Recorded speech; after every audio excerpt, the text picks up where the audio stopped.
When I was a junior in high school, the National Speech and Debate Association chose a topic about Latin American countries for a policy debate that year. The debate coach that summer joked that this would be the perfect opportunity to write a legalizing drugs case under the argument that this would wipe out all cartels. I did run a case like that, but our coach made me stop out of fear that we would be called immoral because, this was 2013. That was a common thing back then.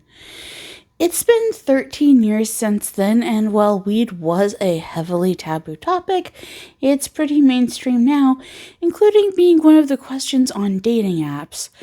But while many states have legalized it either recreationally or medicinally, it remains a fact that as of when I'm writing this essay in mid-June, marijuana is still a Schedule I narcotic, leading to all sorts of complicated policy discussions about legalization on a state level.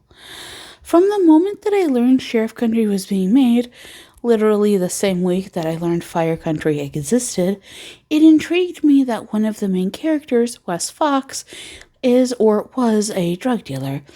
But what I didn't expect from the show, and frankly I don't think that anyone else did, was a discussion of the politics of both legalizing and not legalizing weed. So often people pretend there's only issues with one side of the debate. But for those of us who spent the season watching Sheriff Country, we got a front row to see how legalization hurts communities and why it's absolutely vital. Just not in the way that legalization is portrayed in the show. What I'm going to do here is separate out the arguments the show gives us about why legalization is important from the arguments about how legalization can hurt the communities that it's supposed to help. I'm going to try not to make any arguments one way or the other. I left that sort of thing behind a long time ago, and while the show does certainly push a particular idea, I want you guys to be able to evaluate it without me putting my thumb on the scale. One of the biggest and most obvious points about why making marijuana legal is necessary is that, in theory, it removes the possibility of arrest. I know this is a basic beyond basics talking point, but I think it's important here. Edgewater's a community that doesn't just have a history of people getting weed found on them during traffic stops. Instead, Edgewater was one of the many communities affected by the campaign against marijuana planting raids. These were real raids in the 80s and 90s that targeted Northern California, specifically the Emerald Triangle. In real life, the triangle is composed of parts of Humboldt, Trinity, and Mendocino counties, but for our purposes, Edgewater seems to be southern Humboldt County. While for many people, marijuana arrests are a thing they read about in the newspaper or see on TV, it is deeply personal for both the older and middle generations of Edgewater. The raids arrested many people in Wes's generation, but we see over and over again that people such as Mickey, Luna, and Dale had their parents taken from them. We know that Mickey was raised by Mama Joe, but it's not entirely clear where Luna or Dale went. Also, this community spent more than 35 years believing that 28-year-old Maria Fox died in an Edgewater County jail cell without even being part of the drug game. It makes sense for this community to want legalization because it means the feds cannot just come in and ruin lives. But it's not just that the cops would leave the growers alone if weed is legalized. The police would also be able to enforce laws about trespassing, stealing, and violence. I think shows like Breaking Bad or even House of Cards make it seem cool and trendy to have to take matters into your own hands, but we see over and over again, even within these shows, that competing wars to settle disputes always lead to escalating violence, and often somebody gets seriously hurt. The police exist for a reason, to enforce laws that society believes we should live by. Just because someone's a drug dealer doesn't mean they don't believe that stealing, trespassing, or violence are wrong. We actually see how legalization impacts access to policing in two different episodes. In the episode Firewall, we learn that it is common for college kids to flock to Edgewater during the summer months for jobs with growers.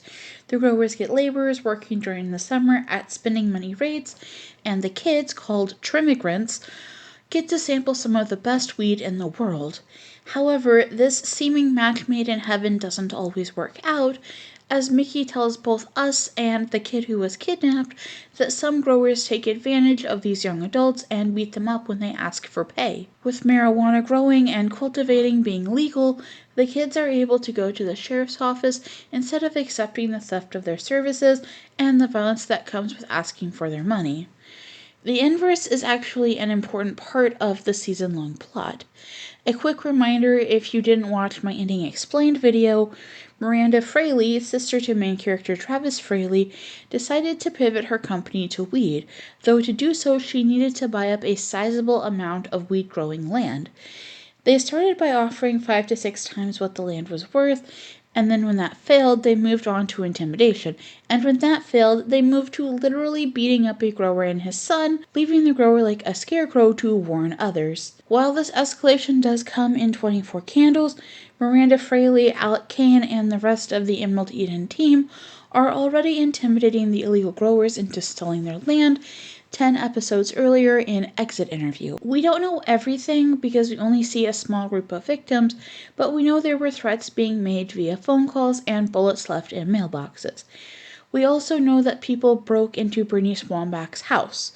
The point about Bernice is actually what's important here. While we see many farmers that farm weed, the Wambach Ranch, along with the Edwards Ranch in Fire Country, is the only farmer that we see that's not a grower. When Bernice's home is attacked, Mickey, Wes, and Boone immediately try to track down the attackers. While they do initially set their sights on the Bulgarian mob who didn't do it, it's the speed that matters here.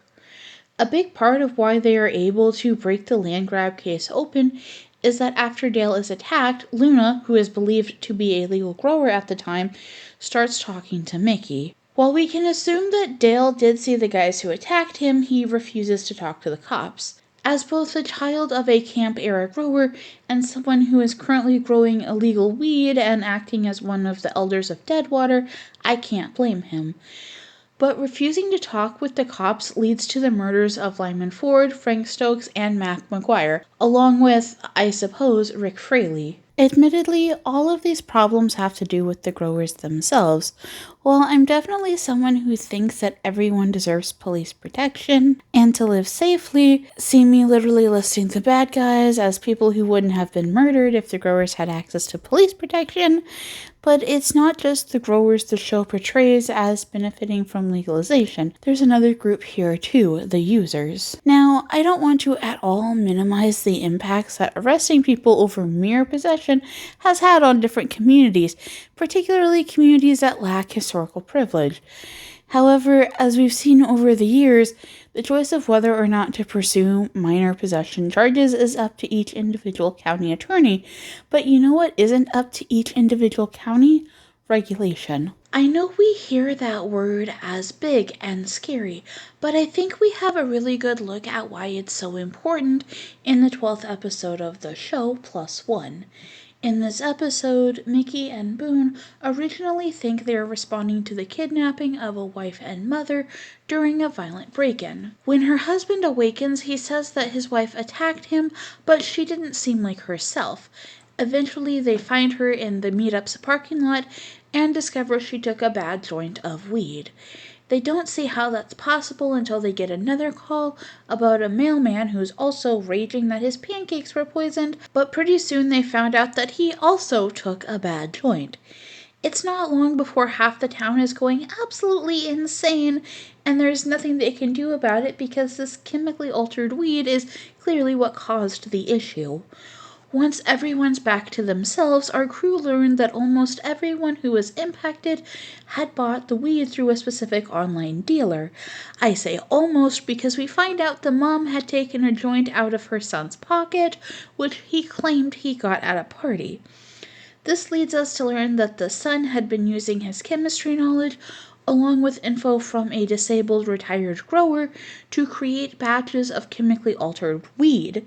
Initially, he was just tweaking with the properties to give it a better high, but he went too far, and no one knew until the town was exploding with people losing their mind over the stuff. But you see, that only solves half the problem, because I think the next reasonable question people would ask is, well, weed is legal, and we know Edgewater has at least one dispensary, the Dank account in season 3.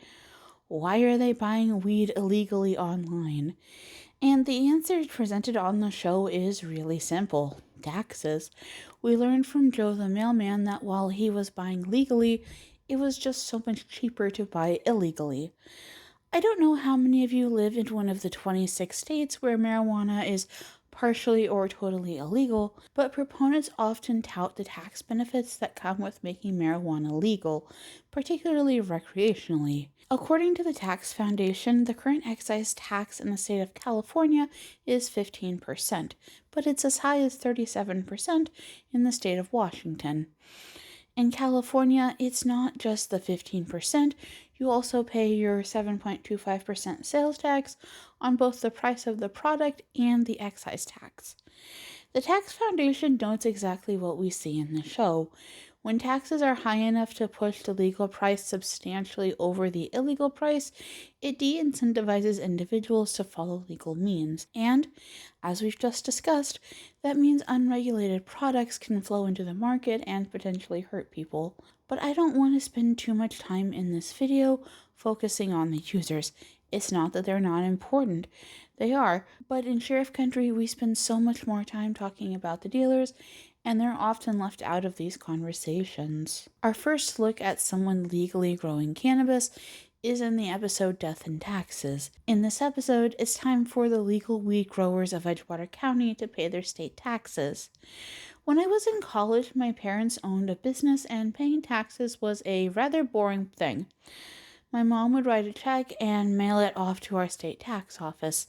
However, that required a bank, and while a bank account is a thing that many adults have, not everyone has access to that. While banks are governed by state laws, they are also governed by federal laws, and within Sheriff Country, marijuana is illegal on the federal level. Those federal rules include things like not being allowed to knowingly participate in drug trafficking, sex trafficking, or terrorism.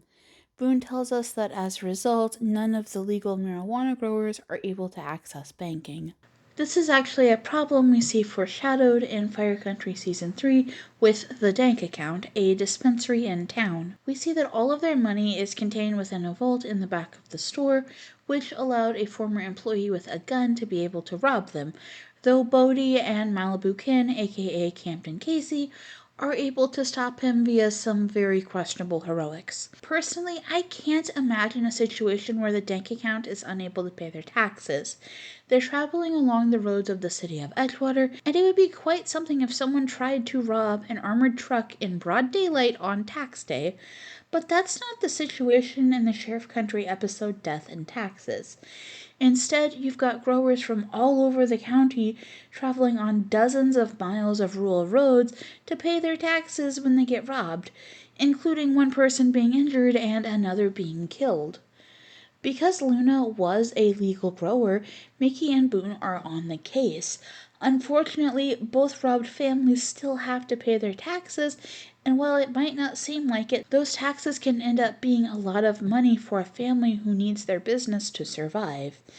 Even though they were crime victims, they still have to pay, or they could lose their livelihoods. In the end, the only reason Luna is able to pay her taxes is because the illegal growers pulled together enough money to pay her taxes and help pay her husband's hospital bills. This is ultimately how the co-op starts. It wasn't everyone deciding they wanted to get more money. Between threats from who we later learn was Emerald Eden and literal nobodies robbing growers on their way to the tax office, banding together seemed necessary for them to protect themselves. And well, for a little while, it goes well.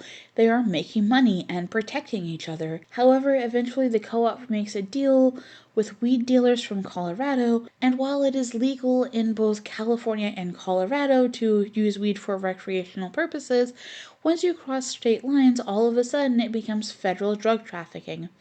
So, while in any other industry this would be celebrated as small businesses that banded together to have more power in the market, instead the feds see it as a reason to drag everybody in. And then a really cruel thing happens, and I want to mention it here because it makes me so mad even now. During the death and taxes robbery, Luna and her husband fought back, killing one of the robbers. But for Alec, that becomes evidence of why Luna must have always been a criminal. That's right. Luna being victimized by her babysitter becomes evidence in the criminal case against her that's going to separate her from her young children. The feds truly are the bad guy in this show. There's still one more thing that I need to talk about in regards to the problems they present with legalization, and it's a big one. You see, we hear it all over the news and social media how important it is to give those convicted of marijuana possession a second chance. But the thing we almost never hear, and is in fact nearly the opposite, is that we should be supporting the dealers who are only convicted of cultivating or dealing marijuana. This is actually a major factor in why Wes ends up creating the co op in the first place. I didn't talk about it as much in my Sheriff Country Inning Explained video because I thought that I would be opening up a huge can of worms that I knew I was going to talk about in this video, but we can't discount the role prejudice has to play in this. With the help of Travis and Sky, Wes files for his legal cultivator's license.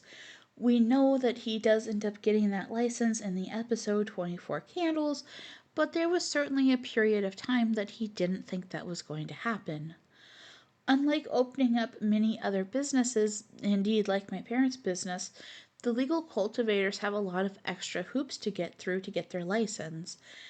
Like I said, the process is so complicated that Wes has to enlist help, and even then, Travis says that there are government agencies most people have never heard of that have to come out and do different things on the property. While Travis says it'll look good that Wes has a deed to his property and hasn't been arrested for dealing in the 21st century, there is still a concern that because Wes has been to federal prison, he may not qualify for a cultivator's license. And I want you to think about that for a sec, because while we traditionally associate drugs with violent crime, and there's a good reason for that, Sheriff Country presents us with a case where that didn't happen. We are explicitly told that Wes only has marijuana-related convictions. In addition, Eva tells us that Wes has only been arrested twice, one of those times being in the late 80s during the camp raids, and the other one of those times likely coming in the 90s, based on it happening sometime after he and Ruby were married when Mickey was a teenager. This makes Wes as much of a only locked up for drugs person as you can get, and yet he still may not qualify to get his license. Which loops back to the idea of what about everyone else? What about the people who felt they had to commit a violent crime to protect their family or property without access to law enforcement services? Those people are shut out completely. Meanwhile, had Mickey never gotten Alec to confess to all the shit he was doing with Miranda, she would have been perfectly fine growing after intimidating the growers and using murder as a means of securing property deals because on paper she had never committed a crime. I've been very active in various political circles for about 9 years now, and marijuana continues to dominate, especially considering that I live in a state where it's not legal at all. However, when I hear these debates, they are often one-sided and moralized. Marijuana is bad because it's a gateway drug, or it's good because everyone uses it now anyway. But there are still some very problematic ways that it's talked about. The number one argument people will use is that we should tax the shit out of it without any implication of what that means. Even some of the most progressive candidates seem to completely forget about the people who made their livelihoods from selling a drug that no one thinks anyone should go to prison for, and those people might not even benefit from legalization. And that's the thing that reminds me of the conversation I had all the way back in 2013. Violence is often treated as inherent to drug culture, and while I can understand the argument that people do terrible things under the influence of drugs, it ignores the reality that when you are dealing with an underground economy, you can't exactly call up the cops. But I'm not here to preach to you about my personal politics. Instead, I try to stay out of that because of what I do for work.